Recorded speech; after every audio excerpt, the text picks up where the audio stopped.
Ever pondered the spectacular orchestra of nature thunderstorms? These are nature's own dramatic displays, combining the visual spectacle of lightning with the auditory rumble of thunder. Thunderstorms, also known as electrical storms or lightning storms, are characterized by the presence of both these elements.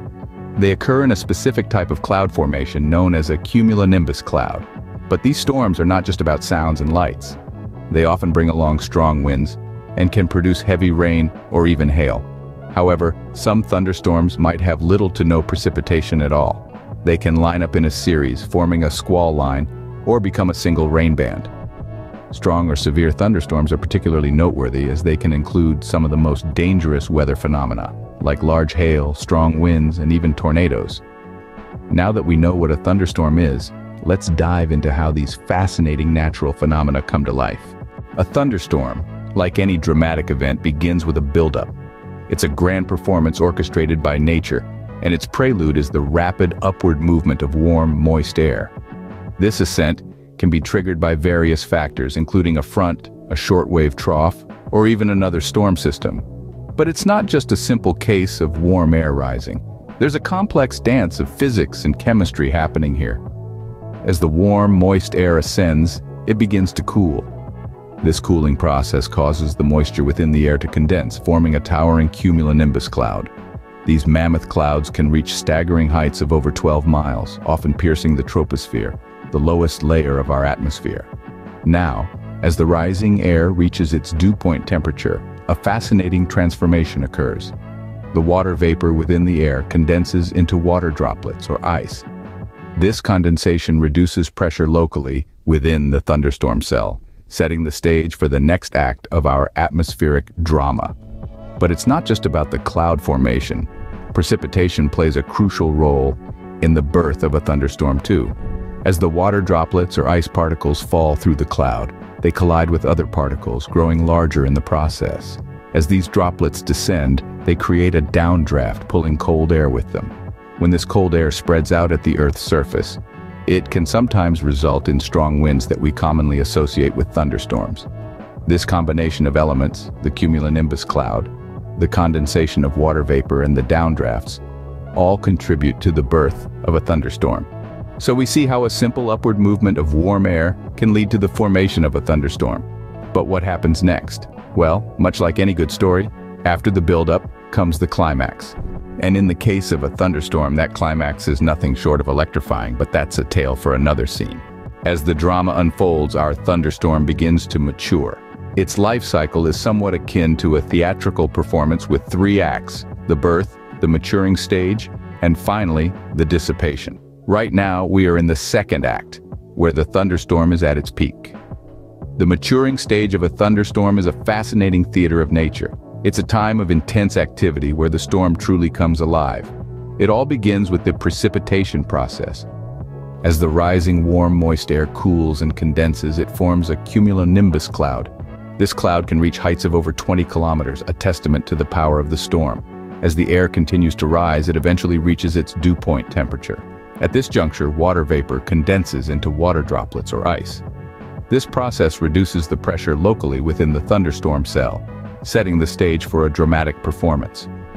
The water droplets or ice begin a long descent through the clouds towards the Earth's surface. As they fall, they collide with other droplets, growing in size. This is where things really start to get interesting. These falling droplets create a downdraft, pulling cold air with it. You can think of this downdraft as a kind of elevator, transporting cold air from the upper levels of the storm to the ground. As this cold air hits the Earth's surface, it spreads out, creating a gust front. This gust front is often the first sign of an approaching thunderstorm and is responsible for the strong winds that are commonly associated with these weather phenomenons. But the maturing stage of a thunderstorm isn't just about rain and winds. It's also a time when we can see some of the most spectacular lightning displays. This is due to the separation of electric charges within the storm, which we'll delve into more in the next scene. As the thunderstorm matures, it's not just about rain and winds. There's more to the story. The thunderstorm is now ready to enter its final act, the dissipation stage. But before we get there, let's take a closer look at some of the unique phenomena associated with thunderstorms. Thunderstorms are not just a show of rain, thunder, and lightning. They're much more complex. They are a cascade of atmospheric surprises, each with its own spectacle and potential dangers. One of these phenomena is large hail. When strong updrafts carry water droplets to extremely cold areas of the storm cloud, they freeze and layer up, creating hailstones. These icy missiles can reach substantial sizes, sometimes even as large as a grapefruit, posing significant risks to property and life. Then we have the strong winds. Within a thunderstorm, the falling precipitation creates a downdraft, pulling cold air with it. When this cold air hits the ground, it spreads out, sometimes producing winds that can exceed 50 miles per hour. These winds can cause just as much damage as a small tornado, toppling trees and power lines, and even causing structural damage to buildings. Speaking of tornadoes, yes, thunderstorms can spawn those too. Some of the most persistent severe thunderstorms, known as supercells, rotate like cyclones. This rotation can generate a tornado, a violently rotating column of air in contact with both the surface of the Earth and the thunderstorm cloud above. Tornadoes are some of the most destructive forces of nature, capable of obliterating entire communities in their path. But not all phenomena associated with thunderstorms are destructive. The same conditions that create these storms can also result in stunning displays of weather's beauty. For example, the rapid upward movement of warm, moist air can create towering cumulonimbus clouds that reach heights of over 20 kilometers. These clouds, backlit by the setting sun, can paint the sky with a palette of oranges, pinks, and purples, providing a breathtaking spectacle that reminds us of nature's awe-inspiring power. Thunderstorms indeed showcase a variety of weather phenomena, but where do they most commonly occur? That's a question we'll delve into in our next scene, as we explore the geographical distribution of these fascinating and complex storms. Thunderstorms are no respecters of borders. They can occur anywhere. This statement might raise eyebrows, but it's true. Thunderstorms can form in any geographic location, a testament to their capricious nature.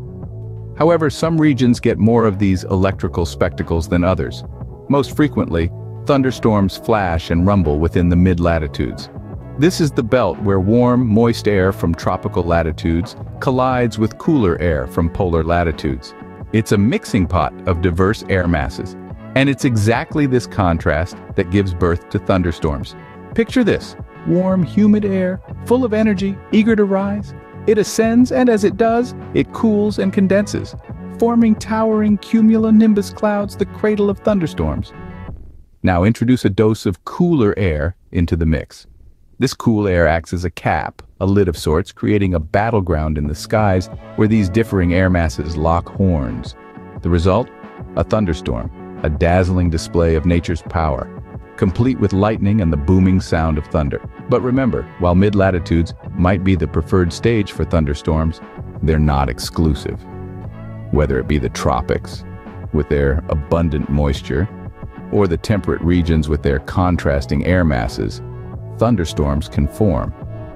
So, thunderstorms can put on their show anywhere in the world, given the right conditions. Thunderstorms, the breathtaking spectacle of nature, are indeed a marvel of atmospheric science. As we've journeyed through the life of a thunderstorm, we've revealed the intricate processes behind these powerful events. We started with the birth of a thunderstorm, where warm, moist air rises rapidly, cools, and condenses to form a towering cumulonimbus cloud. This can reach heights of over 20 kilometers, a testament to the immense energy involved.